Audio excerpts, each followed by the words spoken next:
There is a quiet reason many people are struggling right now, and it's not money, not the economy, not trauma, and not lack of opportunity. In fact, some of the most capable people I work with are the ones suffering the most. They're educated, they're informed, they're self-aware, but something invisible is slowing them down.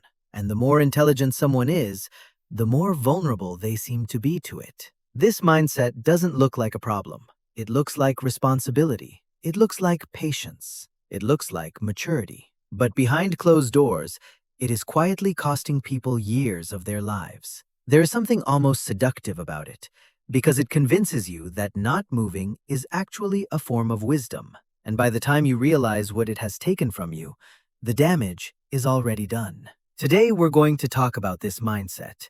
And I promise you this, if you misunderstand even one part of what I'm about to share, you may walk away feeling justified while staying stuck. So stay with me. Before we start, are you watching this because you want growth or because something feels off in your life right now? Comment growth or off. Okay, now let's move forward. This mindset rarely announces itself. It doesn't say, I'm afraid. Instead, it sounds like this. I'm still working on myself. I just want to feel more ready. I'm waiting for clarity. I need to heal first. On the surface, nothing here looks wrong. In fact, most people praise this way of thinking. It sounds careful, thoughtful, responsible. But here's what I see clinically. People who speak this way are often over-prepared, over-informed, over-aware, and yet under-acting. They consume more content.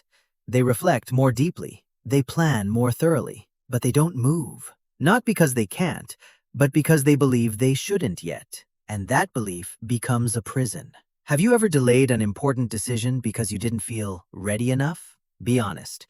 Type yes or still doing it below. People get confused because this mindset doesn't feel like self-sabotage. It feels intelligent. Here's why. As long as you haven't acted, you haven't failed. You haven't been judged. You haven't discovered your real limits. Potential stays intact, and potential feels good. Planning feels productive. Learning feels safe. Preparation feels virtuous. Action, on the other hand, threatens identity. Action introduces feedback. Action introduces exposure.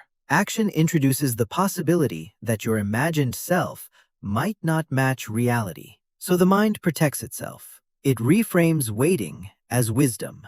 And the longer you wait, the more convincing the story becomes. Think about this carefully. Are you preparing because it's necessary or because it protects you from discomfort? Don't answer out loud yet.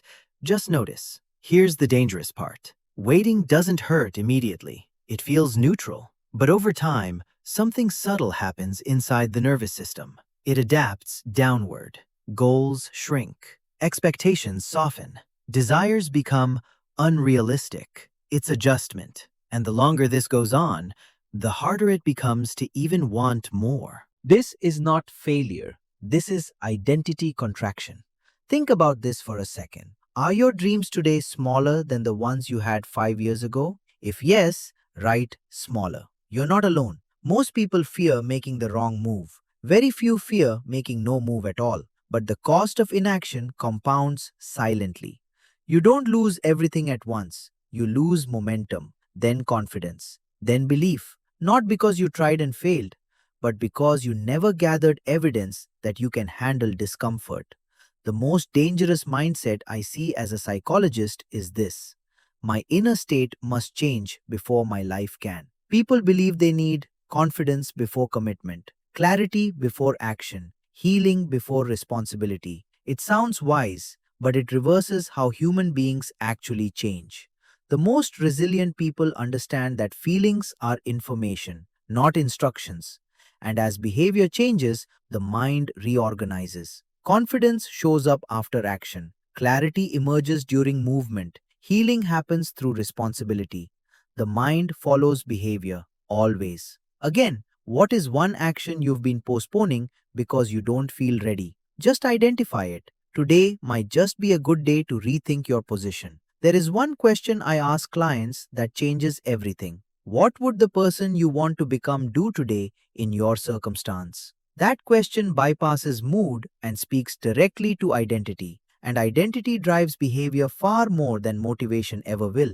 Write that question down, ponder over it, and find your answer and act on it. Action doesn't need to be dramatic, it needs to be consistent. Small promises kept to yourself rebuild trust. Momentum restores confidence. Evidence reshapes belief. You don't fix yourself first, you move differently, and the mind follows. If this is helping you, like the video.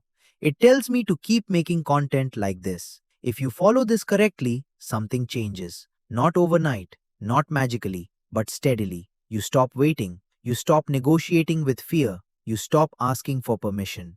Not because fear disappears, but because it no longer decides. You don't become a different person, you become the person who acts despite uncertainty. And that is the most reliable path to confidence, clarity, and self respect I know. If you want to go deeper, watch the next video on the screen where I break down human behavior psychology in ways that empower you to take action. And if you're serious about your transformation, subscribe. This channel exists for one reason: to help you become the person your future depends on. I'll see you in the next one.